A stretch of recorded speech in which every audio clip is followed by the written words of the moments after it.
সালামু আলাইকুম। Breaking news. ১৬ বছর আগে প্রায় যখন আওয়ামী লীগ সরকার মাত্র সরকার গঠন করল, এর পরপরই পিলখানার সেই ঐতিহাসিক ঘটনা যে একদিনে ২৪ ঘন্টার মধ্যে আমাদের সশস্ত্র বাহিনীগুলোর প্রধান দুইটা বাহিনী এখানে যে ঘটনা ঘটল, সেই ঐতিহাসিক পিলখানা হত্যাকাণ্ড বা বিডিআর হত্যাকাণ্ড, একদিনে আমরা অনেকগুলা বাংলাদেশের ট্যালেন্ট বলেন, মেধা বলেন, সাহসী বাঘের বাচ্চা বলেন, হারাই ফেললাম। ওই দিনের যে ঘটনাগুলো ছিল, এখানে আওয়ামী লীগের তৎকালীন প্রেক্ষাপটে যে ভূমিকাগুলো ছিল তখন থেকে প্রশ্নবিদ্ধ ছিল। তো টানা আওয়ামী লীগ ক্ষমতায়, এটা আস্তে আস্তে চাপা পড়ে গেছে যে কে আসলে এখানে মূল খলনায়ক।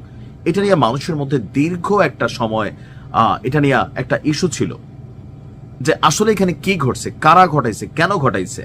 বরাবরই এখানে টেকনিক্যালি যারা বিচক্ষণ মানুষ অথবা ভেতরের মানুষ সবাই বোঝার চেষ্টা করছেন যে এটা একটা সাজানো পরিকল্পনা ছিল।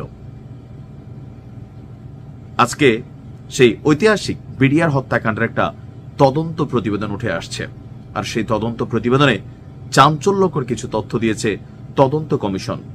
তবে আওয়ামী লীগের নেতাকর্মীরা বলার চেষ্টা করছেন যে সরকার আওয়ামী লীগকে রাজনৈতিক দল হিসেবে নিষিদ্ধ করে, আওয়ামী লীগের সবকিছুতে তারা হস্তক্ষেপ করে।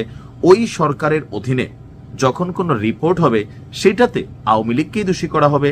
এই রিপোর্টটা নিরপেক্ষ না। অলরেডি এটা নিয়ে একটা মন্তব্য আওয়ামী লীগের পক্ষ থেকে করা হয়েছে, কিন্তু জনগণের মধ্যে একটা বড় অংশ আসলে তারা কিন্তু কোথাও না কোথাও ভাবে সেই ফজলুর তাপসের ভূমিকা, ওই সময় আরো কিছু যে জাহাঙ্গীর কবির নানকের ভূমিকা, কিছু মানুষ তাদের অ্যাক্টিভিটিস মানুষের কাছে সন্দেহজনক ছিল। আসুন তদন্ত কমিশন কি বলছে।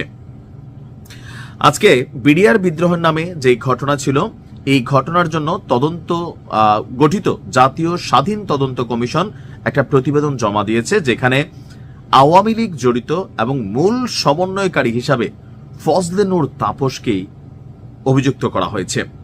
প্রধান উপদেষ্টা ডক্টর ইউনূসের কাছে এই প্রতিবেদন অলরেডি জমা দেওয়া হয়েছে।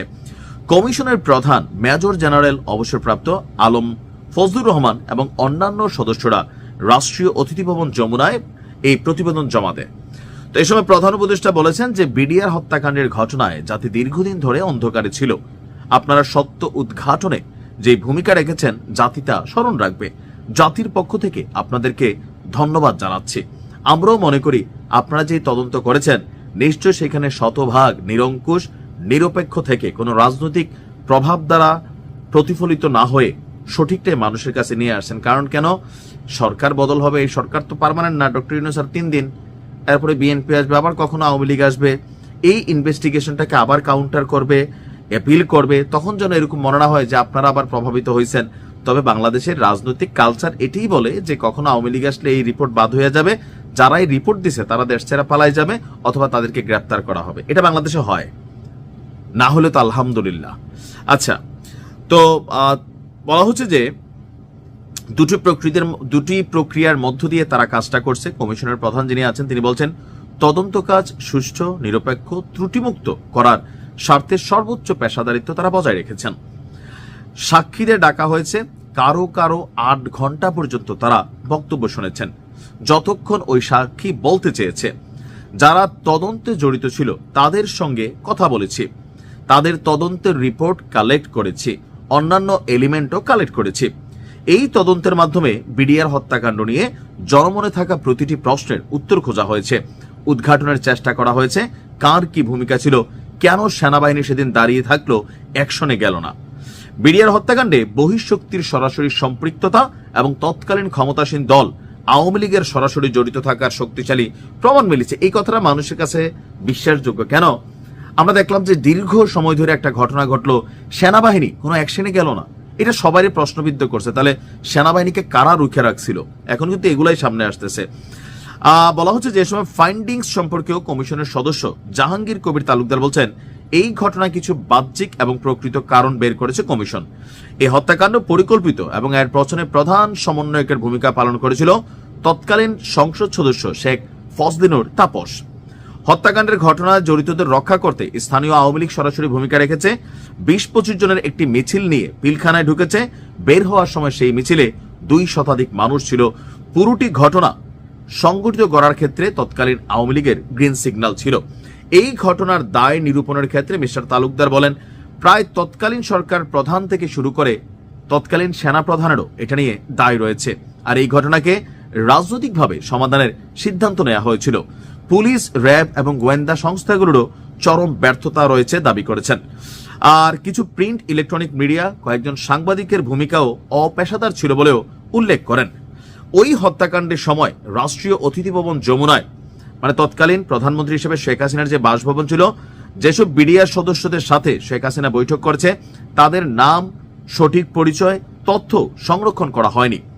ভবিষ্যতে বাহিনীগুলো যাতে এই ধরনের ঘটনা এড়ানো যায় এবং এই ঘটনার ভিকটিমরা যেন ন্যায় বিচার পায় সেজন্য কমিশন প্রতিবেদনে বেশ কিছু সুপারিশ করেছে। এটা জানা দরকার ছিল। এখন এটা মানুষের কাছে অনেক প্রশ্ন, এটা কানাঘুষা ছিল, যেটার পিছনে আওয়ামী লীগের একটা প্রত্যক্ষ মদত ছিল।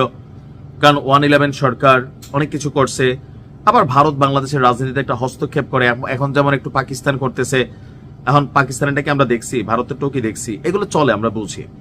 তবে আমার মনে হয় দীর্ঘদিন মানুষের মধ্যে যে প্রশ্নগুলো ছিল, সঠিক একটা তদন্ত রিপোর্ট হয়েছে, যেন ভবিষ্যতে এটাকে কেউ চ্যালেঞ্জ করলে সেই চ্যালেঞ্জে আবার পার পায়া না যায়। তবে বাংলাদেশ বইলা কথা, এখানে ডক্টর ইউনূস ক্ষমতায় বসার পরপরই পানির মতন যেমন ওনার মামলা ঝরে গেছে, গ্রামীণ ব্যাংকের সব ঝরে গেছে, 666 কোটি টাকা মাফ হয়ে গেছে। তো এটা কেমনে হইল? উইথিন এ মোমেন্ট হয়ে গেল, কারণ তিনি ক্ষমতার সর্বোচ্চ চেয়ারে। তো এই দেশ তো অদ্ভুত এক দেশ, এখানে ভবিষ্যতে আবার আওয়ামী লীগ আসার সম্ভাবনা দেখা দিলে দেখা গেলো যে এই রিপোর্ট বদলাই গেল, যে না এই সরকার চাপ টাপ দিয়া, এরকম কিন্তু বাটে পড়লে সবাই এরকমই বলে। কিন্তু আমরা চাই অন্তত কিছু, এটা ন্যাশনাল ইস্যু, প্রকৃত সত্য ঘটনা, যে কোনো সরকার যুগের পর যুগ যেন সেটা হাত দিতে না পারে, এমন একটা নিশ্চয় রিপোর্ট হয়েছে। ভালো থাকুন, আসসালামু আলাইকুম।